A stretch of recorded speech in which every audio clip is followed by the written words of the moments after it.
नमस्कार दोस्तों, हमारे यूट्यूब चैनल एग्जाम लर्नर में आपका स्वागत है। दोस्तों, आज के इस वीडियो में हम लोग उत्तर प्रदेश लोक सेवा आयोग यानी कि यूपीपीएससी के द्वारा आयोजित एलटी ग्रेड एग्जाम के लिए जीएस पेपर फर्स्ट, जिसमें 30 प्रश्न पूछा जाता है। तो इस वीडियो में हम लोग देखेंगे पर्यावरण अध्ययन के महत्वपूर्ण प्रश्नों को, जो है आने वाली सभी परीक्षाओं के लिए काफ़ी महत्वपूर्ण है, जिसमें जीएस आपसे पूछा जाता है। तो वीडियो को लाइक शेयर कर दीजिएगा। चैनल पर पहली बार आए हैं तो चैनल को सब्सक्राइब कर लीजिएगा, साथ में बेल आइकन को प्रेस कर लीजिएगा, जिससे आने वाले अगले वीडियो का नोटिफिकेशन आपको पहले मिलता रहे। और आपको बता दें कि एलटी ग्रेड एग्जाम के लिए हमारे चैनल पे जीएस का प्रैक्टिस सेट भी चलाया जा रहा है। तो जो लोग नहीं देखे हैं, चैनल के प्लेलिस्ट में जाके आप वहाँ से देख सकते हैं। तो आइए शुरू करते हैं।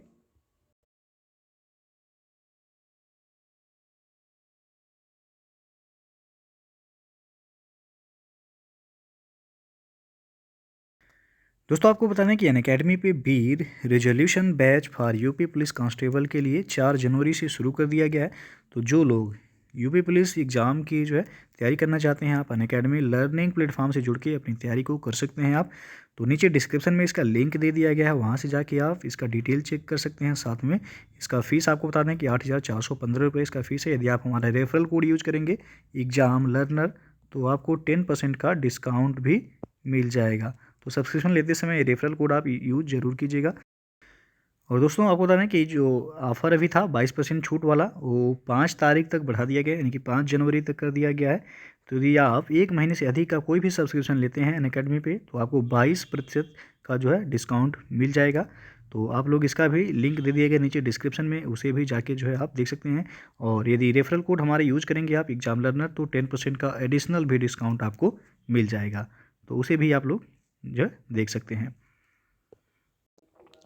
पहला प्रश्न है, इसमें आप देख सकते हैं कि निम्नलिखित में से जल जनित रोग नहीं है, यानी कि पूछा गया इसमें वाटर ब्रोन डिजीज कौन सा नहीं है। इसका सही आंसर हो जाएगा डी ऑप्शन, डेंगू। डेंगू ये वायरस के कारण होता है, जिसके वाहक मच्छर हैं, जबकि टाइफाइड हो गया, हेपेटाइटिस हो गया और हैजा ये जल प्रदूषण के कारण होने वाले रोग हैं। दूसरा प्रश्न है, निम्नलिखित में से कौन सी प्रदूषक गैस प्राकृतिक रूप से और औद्योगिक गतिविधि के का परिणाम स्वरूप दोनों से उत्पन्न नहीं होती है। तो इसमें आप देख सकते हैं पहला ही ऑप्शन से हो जाएगा क्लोरोफ्लोरोकार्बन, यानी कि CFC।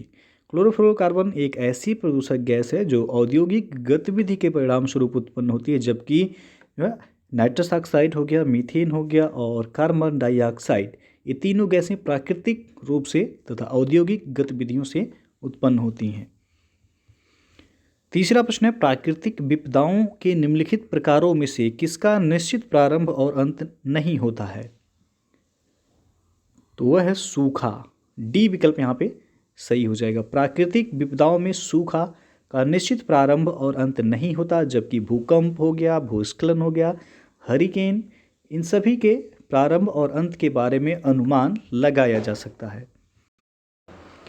चौथा प्रश्न है आपका कि पर्यावरण पर मानवोद्भवी क्रियाओं का प्रभाव निर्धारित करने में कौन सा कारक सर्वाधिक महत्वपूर्ण है। तो इसमें बी विकल्प सही हो जाएगा कि जनसंख्या, प्रति व्यक्ति धनाढ्यता और संसाधनों का दोहन करने के लिए उपयोग की जाने वाली प्रौद्योगिकी।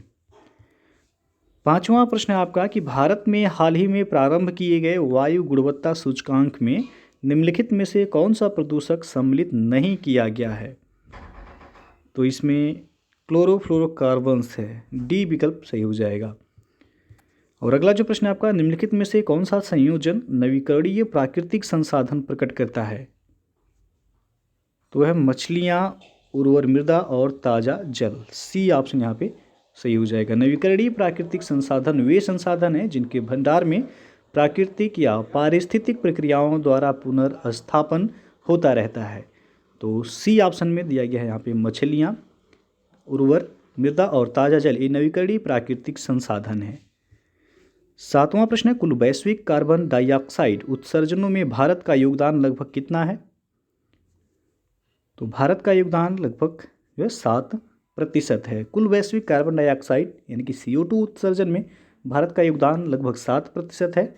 और भारत प्रत्येक वर्ष करीब 2274 million metric ton carbon dioxide का उत्सर्जन करता है। 8वां प्रश्न है, किस देश में प्रति व्यक्ति जल उपयोग अधिकतम है? तो है यूएसए यानी कि संयुक्त राज्य अमेरिका में। ये ऑप्शन इसमें सही हो जाएगा आपका। संयुक्त राज्य अमेरिका यानी कि यूएसए में प्रति व्यक्ति लगभग 2842 जो है घन मीटर प्रति वर्ष अधिकतम जल का उपयोग किया जाता है, और भारत में लोग प्रति व्यक्ति 1089 घन मीटर प्रति वर्ष जो है जल का उपयोग करते हैं, जबकि वैश्विक औसत प्रति व्यक्ति यह है 1385 घन मीटर प्रति वर्ष। 9वां प्रश्न आपका, निम्नलिखित प्राकृतिक आपदाओं में से कौन सी हाइड्रो मौसमी नहीं है? तो इसमें जो सही हो जाएगा आपका बी ऑप्शन, समुद्री कटाव।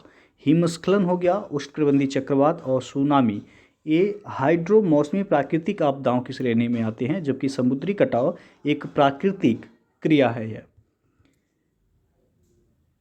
अगला जो प्रश्न है आपका, भारत सरकार का लघु जल विद्युत परियोजनाओं से वर्ष 2022 तक पावर उत्पादन का लक्ष्य है। तो यह लक्ष्य है 5 गीगावाट। बी विकल्प यहाँ पे सही हो जाएगा। अगला जो प्रश्न है वो आपका कि किस देश में हाल ही में हाइड्रोफ्लोरोकार्बन्स यानी कि HFCs को चरणबद्ध तरीके से समाप्त करने संबंधी अंतर्राष्ट्रीय करार पर हस्ताक्षर किए गए हैं? तो रवांडा में। ये ऑप्शन यहाँ पे सही हो जाएगा। और अगला प्रश्न है आपका कि राष्ट्रीय जलवायु परिवर्तन नीति के भाग के रूप में भारत सरकार की वर्ष 2030 तक नवीकरणीय ऊर्जा की संस्थापित क्षमता को कहाँ तक बढ़ाने की योजना है? तो यह है 350 गीगावाट तक। डी विकल्प यहाँ पे सही हो जाएगा। राष्ट्रीय जलवायु परिवर्तन नीति के भाग के रूप में भारत सरकार की वर्ष 2030 तक नवीकरणीय ऊर्जा की क्षमता को 350 गीगावाट तक बढ़ाने की योजना है यह। तो डी ऑप्शन सही हो जाएगा। और अगला प्रश्न है आपका कि ग्रामीण घरों में नाइट्रोजन ऑक्साइड प्रदूषण का स्रोत हो सकता है? पहला है धूम्र निकास की सुविधा रहित गैस चूल्हा, दूसरा है लकड़ी चूल्हा, तीसरा है मिट्टी तेल वाले हीटर। तो सही कोड का चयन कीजिए इसमें। इसका सही आंसर होगा यहाँ पे तीनों ही। तो डी ऑप्शन सही हो जाएगा, 1 2 3। ग्रामीण घरों में नाइट्रोजन ऑक्साइड प्रदूषण का स्रोत धूम्र निकास की सुविधा रहित गैस चूल्हा, लकड़ी चूल्हा तथा मिट्टी के तेल वाले हीटर हैं। तो तीनों ही इसमें आपका सही हो जाएगा, डी ऑप्शन। अगला जो प्रश्न है, निम्नलिखित में से कौन सा वायु प्रदूषण मनुष्य के स्वास्थ्य और जलवायु को भी प्रत्यक्ष रूप से प्रभावित करता है? तो वह है कजली यानी कि सूत। घरेलू, औद्योगिक और वाहनों से निकलने वाला धुआं जिसे सूत या सूट कहते हैं, जिसे आम भाषा में कजली या कालिख भी कहा जाता है, मनुष्य के स्वास्थ्य और जलवायु पर यह प्रत्यक्ष प्रभाव डालता है।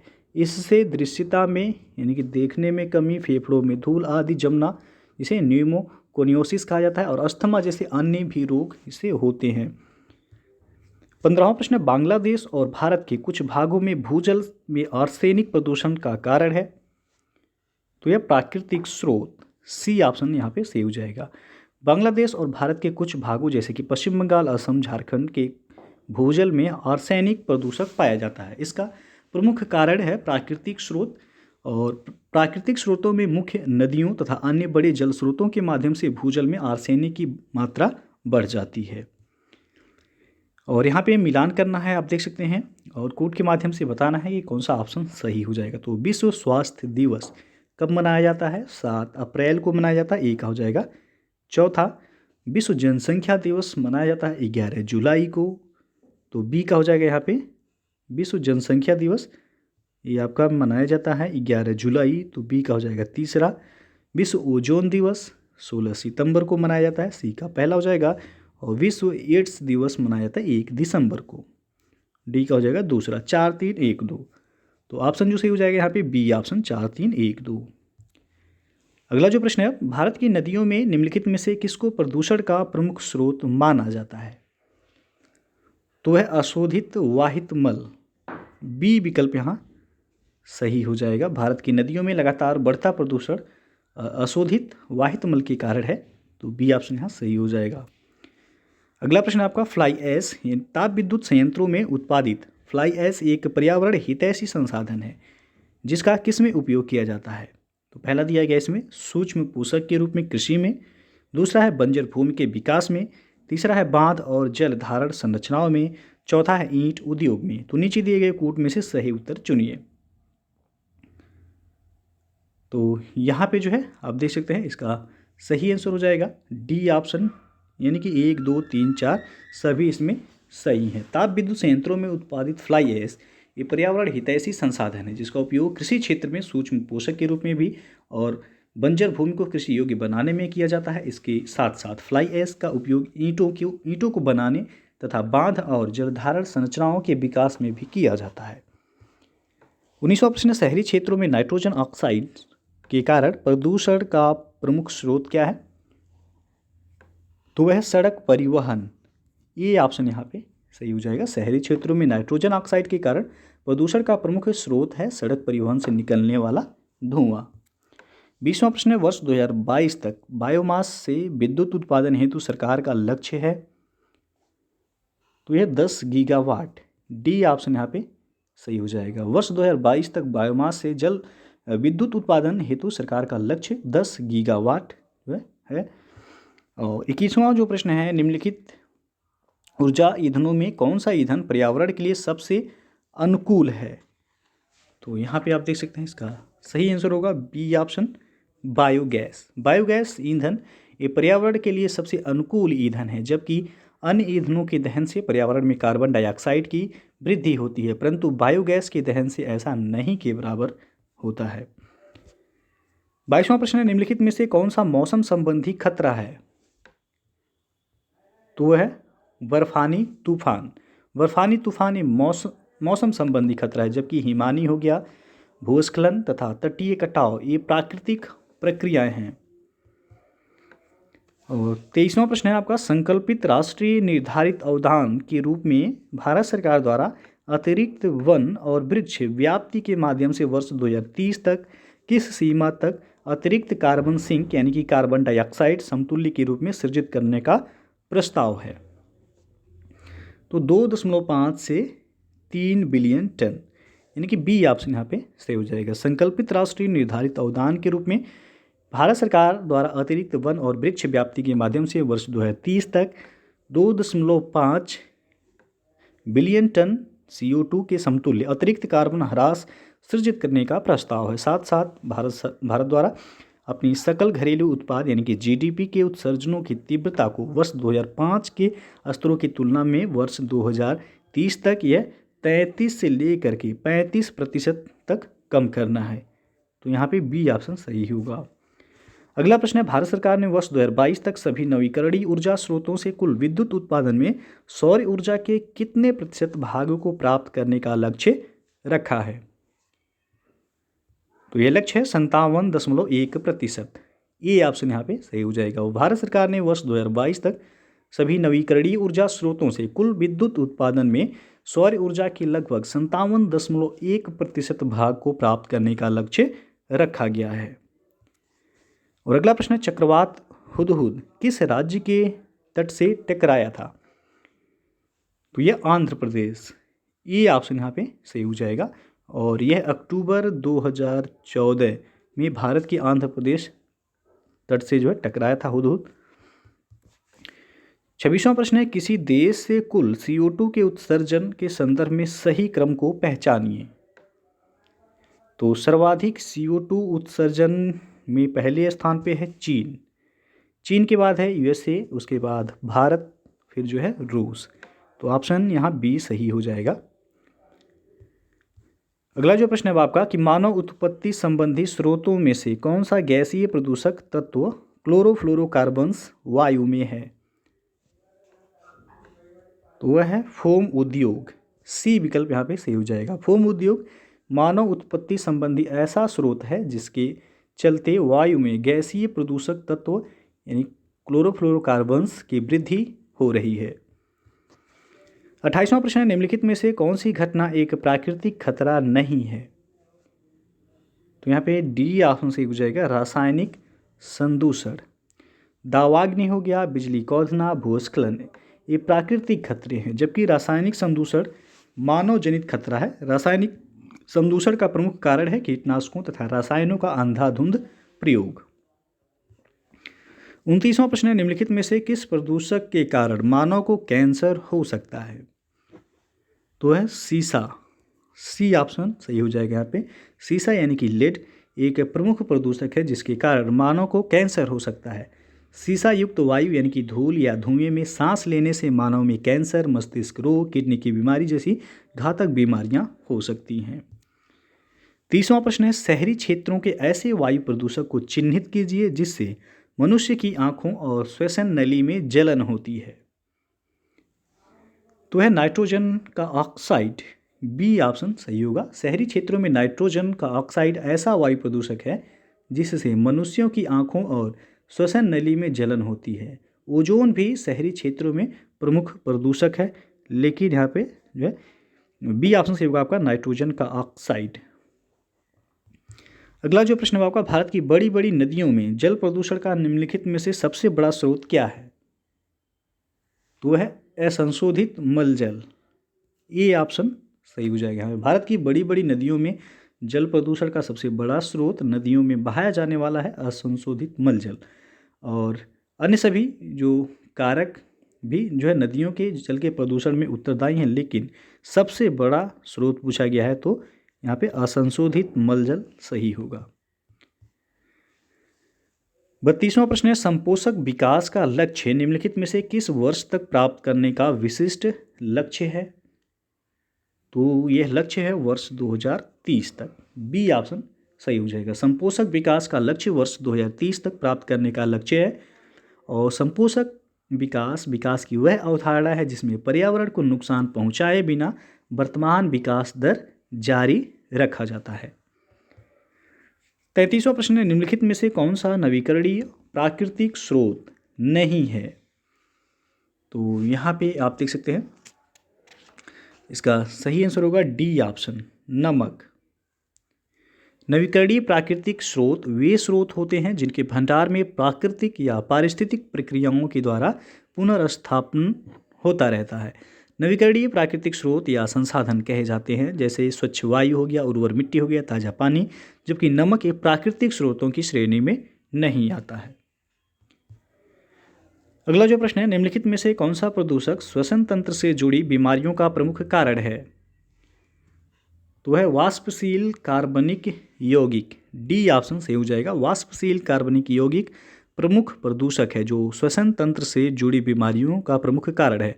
नाइट्रोजन ऑक्साइड हाइड्रोजन के साथ मिलकर सूर्य के प्रकाश और उच्च ताप पर अभिक्रिया करके ओजोन का निर्माण करता है, और ओजोन श्वसन तंत्र की बीमारियां पैदा करता है। कार्बन मोनोऑक्साइड रक्त में घुल करके ये शरीर को हानि पहुंचाता है। 35वां प्रश्न है, निम्नलिखित में से कौन सा प्रदूषक मानव के श्वसन मार्ग को प्रभावित करता है? तो है सल्फर डाइऑक्साइड। सी ऑप्शन सही हो जाएगा यहाँ पे। सल्फर डाइऑक्साइड यानी कि SO2। SO2 एक रासायनिक घटक है। यह तीव्र गंधयुक्त एक तीक्ष्ण विषैली गैस है जो कई प्रकार की औद्योगिक प्रक्रियाओं में तथा ज्वालामुखियों द्वारा ये छोड़ी जाती हैं। यह मानव के श्वसन मार्ग को प्रभावित करती है तथा फेफड़ों की गंभीर बीमारी पैदा करती है। यह धुंध, कोहरे, अम्लीय वर्षा के लिए भी उत्तरदायी है। अगला प्रश्न है, निम्नलिखित में से कौन सी प्रदूषित करने वाली वस्तु परिवहन क्षेत्र से नहीं उत्सर्जित की जाती? तो यह क्लोरोफ्लोरोकार्बन्स यानी कि CFCs। प्रदूषणकारी गैस क्लोरोफ्लोरोकार्बन का उत्सर्जन परिवहन क्षेत्र से नहीं होता है। इस गैस का प्रयोग रेफ्रिजरेटर, एयर कंडीशनर और विलायक के तौर पर जो है इसका व्यापक रूप से प्रयोग होता है। 37वां प्रश्न है, मृदा में प्रदूषण का स्रोत निम्नलिखित में से कौन सा नहीं है? तो इसमें डी ऑप्शन दिया गया, हाइड्रो पावर प्लांट्स। जल विद्युत परियोजना यानी कि हाइड्रो पावर प्लांट में गिरते हुए या बहते हुए जल की ऊर्जा से विद्युत उत्पन्न की जाती है। यह ऊर्जा का एक नवीकरणीय स्रोत और दुर्लभ ईंधन संसाधनों की रक्षा करता है। यह प्रदूषण रहित है और इसलिए पर्यावरण अनुकूल है। इससे किसी प्रकार का मृदा में प्रदूषण नहीं होता है। अगला प्रश्न है, पारिस्थितिकीय पदचिह्न क्या निरूपित करता है? तो यहाँ पे ये ऑप्शन सही हो जाएगा कि संसाधनों की आवश्यकताओं को पूरा करने के लिए उत्पादक भूमि तथा जल का क्षेत्र। और अगला जो प्रश्न है आपका, निम्नलिखित में से कौन सी गतिविधि दुनिया भर में जल प्रदूषण में सबसे ज़्यादा योग देती है? तो वह है कृषि। ये ऑप्शन सही हो जाएगा यहाँ पे। कृषि क्षेत्र की गतिविधि दुनिया भर में जल प्रदूषण में सबसे ज़्यादा योग देती है। कृषि ये बहिस्राव जल प्रदूषण का एक प्रमुख कारण है। यह तीन रूपों में होता है। पहला तो आपका उर्वरकों के उपयोग में निरंतर वृद्धि, उसके बाद कीटनाशक एवं रोगनाशक दवाइयों का उपयोग, फिर तीसरा दोषपूर्ण कृषि पद्धतियों के कारण मृदा क्षरण। इसके कारण जो है विभिन्न प्रकार के प्रदूषक तत्व नदियों, तालाबों, झीलों एवं झरनों में पहुंच जाते हैं और जल प्रदूषण का कारण बनते हैं। अगला प्रश्न है, निम्नलिखित में से कौन सा उपागम मानव पर्यावरण अन्योन्य क्रिया की समस्या से संबंधित सर्वाधिक व्यापक उपागम है? तो यहाँ पे डी ऑप्शन सही होगा, वाटरशेड विकास उपागम। वाटरशेड विकास उपागम सूखा प्रवण क्षेत्र कार्यक्रम, मरुभूमि विकास कार्यक्रम, भूमि संसाधन विकास के समेकित बंजर भूमि विकास कार्यक्रम का संशोधित कार्यक्रम है यह। इसके परिणाम स्वरूप मृदा ह्रास पर रोक लगती है और प्राकृतिक वनस्पति का पुनर्सृजन होता है, वर्षा जल एकत्रीकरण होता है तथा भूजल स्तर का संभरण होता है। इससे बहुफसलें लगाने और विविध कृषि आधारित क्रियाकलाप चलाने में मदद मिलती है, जिससे वाटरशेड क्षेत्र में रह रहे लोगों को अस्थायी आजीविका उपलब्ध कराने में सहायता मिलती है। तो डी ऑप्शन सही हो जाएगा यहाँ। अगला प्रश्न देखते हैं कि जापान में मिनीमाता आपदा किसके प्रदूषण के कारण हुई थी? तो ये हुआ था पारा के कारण। बी ऑप्शन सही हो जाएगा। जापान में मिनीमाता आपदा पारा प्रदूषण के कारण हुई थी। यह बीमारी शरीर में पारा यानी कि मरकरी की अधिकता के कारण होती है। प्रारंभ में यह बीमारी जापान की मिनामाता खाड़ी से पारा संक्रमित मछलियों को खाने से हुई थी और इससे शरीर के अंग जैसे होठ तथा जीभ काम करना बंद कर देते हैं। साथ ही बहरापन, आंखों का धुंधलापन तथा मानसिक असंतुलन भी उत्पन्न होता है। 42वां प्रश्न, ताजा जलाशयों में जैविक प्रदूषण का प्राथमिक स्रोत है? तो है मलजल का बहिस्राव। सी ऑप्शन सही हो जाएगा यहाँ पे। और राष्ट्रीय आपदा प्रबंधन प्राधिकरण के अध्यक्ष या अध्यक्षा हैं? तो यहाँ पे जो सही हो जाएगा आपका ई ऑप्शन नरेंद्र मोदी। राष्ट्रीय आपदा प्रबंधन प्राधिकरण का अध्यक्ष प्रधानमंत्री होता है और इस समय प्रधानमंत्री हैं नरेंद्र मोदी, तो इसके अध्यक्ष हैं। अगला जो प्रश्न है आपका, निम्नलिखित ग्रीन हाउस गैसों में कौन सी वायुमंडल में लघुत्तम समय तक ठहर पाती है? तो वह है मीथेन। सी विकल्प सही हो जाएगा यहाँ पे। और नागोया उपसंधि यानी कि प्रोटोकॉल किससे संबंधित है? तो ये संबंधित है जैव विविधता से। डी ऑप्शन सही हो जाएगा यहाँ पे। जैव विविधता पर एक सम्मेलन का आयोजन 29 अक्टूबर 2010 को नागोया जापान में किया गया था। इस दौरान जैव विविधता पर नागोया प्रोटोकॉल जारी किया गया था। और जैव विविधता दिवस पूछा है कब मनाया जाता है? तो ये 22 मई को मनाया जाता है। अगला प्रश्न है, सबसे अधिक कज्जल यानी कि कालिख किससे निकलता है? तो ये निकलता है तापीय शक्ति संयंत्र से। डी विकल्प सही हो जाएगा। सबसे अधिक कज्जल ये तापीय शक्ति संयंत्र से निकलता है। तापीय शक्ति संयंत्र के बाद डीजल वाहन से सर्वाधिक कज्जल निकलता है। तो सबसे अधिक पूछा गया तो तापीय शक्ति संयंत्र सही हो जाएगा। अगला प्रश्न है, सतही ओजोन किससे उत्पन्न होती है? तो यह उत्पन्न होता है परिवहन क्षेत्र से। जीवाश्म ईंधनों के दहन से सतही ओजोन गैस उत्पन्न होती है। तो यहाँ पे ये ऑप्शन सही होगा, परिवहन क्षेत्र। अगला प्रश्न है, भारत में सबसे अधिक होने वाली प्राकृतिक आपदा कौन सी है? तो वह है बाढ़। बी विकल्प यहाँ पे सही हो जाएगा। भारत में ज्वालामुखी जैसी प्राकृतिक आपदा का सामना नहीं करना पड़ता है, जबकि भूकंप एवं भूस्खलन जैसी प्राकृतिक आपदा का सामना करना पड़ता है, परंतु इन आपदाओं प्रभाव सीमित क्षेत्रों में एवं बाढ़ की तुलना में कम होता है। तो सर्वाधिक पूछा गया इसमें सबसे अधिक होने वाली प्राकृतिक आपदा भारत में कौन सी है? तो बाढ़ हो जाएगा। अगला प्रश्न है, पेयजल में उचित से अधिक मात्रा में होने पर क्रोमियम एक संदूषक के रूप में कारक होता है। तो यकृत यानी कि गुर्दा संबंधी समस्या का कारक होता है। डी विकल्प सही हो जाएगा। पेयजल में उचित से अधिक मात्रा में क्रोमियम होने पर मानव शरीर का व्यापक प्रभाव पड़ता है। इस संदूषक के कारण रक्त कोशिकाएं, यकृत एवं गुर्दा प्रभावित होते हैं। और 50वां प्रश्न, चिपको आंदोलन सर्वप्रथम आरंभ किया गया था? तो डी ऑप्शन सही हो जाएगा यहाँ पे, सुंदरलाल बहुगुणा के द्वारा। चिपको आंदोलन का प्रारंभ पर्यावरण एवं वन संरक्षण हेतु किया गया था। इस आंदोलन को विस्तारित करने का श्रेय सुंदरलाल बहुगुणा को है। वैसे इस आंदोलन को प्रारंभ करने का श्रेय जाता है गौरा देवी नामक महिला को, और यह आंदोलन उत्तराखंड में शुरू हुआ था। अगला जो प्रश्न है, कौन सा प्राकृतिक प्रकोप संपत्ति और जीवन को अधिकतम नुकसान पहुंचाता है? तो है जल मौसमी प्रकोप, बी ऑप्शन सही हो जाएगा। यदि बात भारत के संदर्भ में की जाए तो यहाँ जीवन एवं संपत्ति को सर्वाधिक क्षति पहुंचाने वाली आपदा वह मौसमी जल प्रकोप है। अगला प्रश्न है, निम्नलिखित में से कौन सा मीथेन का स्रोत है? तो यह हो जाएगा आपका वेटलैंड्स यानी कि आर्द्र स्थल, ये विकल्प सही हो जाएगा यहाँ पे। अगला प्रश्न है आपका, ईंधन बैटरी चालित वाहन में ऊर्जा किसके दहन से प्राप्त होती है? तो प्राप्त होता है हाइड्रोजन से, बी विकल्प यहाँ पे सही हो जाएगा। प्रत्येक बालक के लिए एक पेड़ का नारा किस आशय से गढ़ा गया था? ये गढ़ा गया था पर्यावरण सुरक्षा कार्यक्रम से, डी विकल्प यहाँ पे सही हो जाएगा। और निम्नलिखित में से बायोगैस का प्रमुख तत्व कौन सा है? तो है मीथेन और कार्बन डाइऑक्साइड, ये विकल्प सही हो जाएगा। बायोगैस का प्रमुख घटन मीथेन यानी कि CH4 है एवं कार्बन डाइऑक्साइड CO2। इसमें थोड़ी बहुत मात्रा में हाइड्रोजन सल्फाइड भी होता है, तो ये ऑप्शन सही होगा, मीथेन और कार्बन डाइऑक्साइड। अगला प्रश्न है, क्योटो प्रोटोकॉल किससे संबंधित है? तो यह जलवायु परिवर्तन से संबंधित है, सी विकल्प सही हो जाएगा। तो दोस्तों ये था आपका आज का पर्यावरण अध्ययन के कुछ महत्वपूर्ण प्रश्न जो कि आपके आने वाले exam LT grade GS paper के लिए काफ़ी महत्वपूर्ण है। तो वीडियो यदि अच्छा लगा हो लाइक शेयर कर दीजिएगा। चैनल को सब्सक्राइब नहीं किए हैं तो चैनल को सब्सक्राइब कर लीजिएगा, साथ में बेल आइकन को प्रेस कर लीजिएगा जिससे आने वाले अगले वीडियो का नोटिफिकेशन आपको पहले मिलता रहे। तो वीडियो को पूरा देखने के लिए बहुत बहुत धन्यवाद। दोस्तों अनअकैडमी आप सभी लर्नर के लिए जो एक नए साल में ऑफ़र लेकर के आई है। यदि आप 1 मंथ से अधिक का सब्सक्रिप्शन लेते हैं तो आपको 22% का जो है यहाँ पे डिस्काउंट दिया जा रहा है। तो यदि आप UPPSC या फिर UPSSC किसी भी एग्ज़ाम के प्रिपरेशन करना चाहते हैं तो आप अनअकैडमी लर्निंग ऐप से जुड़ के अपनी तैयारी को कर सकते हैं। और ये ऑफ़र आपका 1 जनवरी से लेकर के 3 जनवरी के बीच ही है।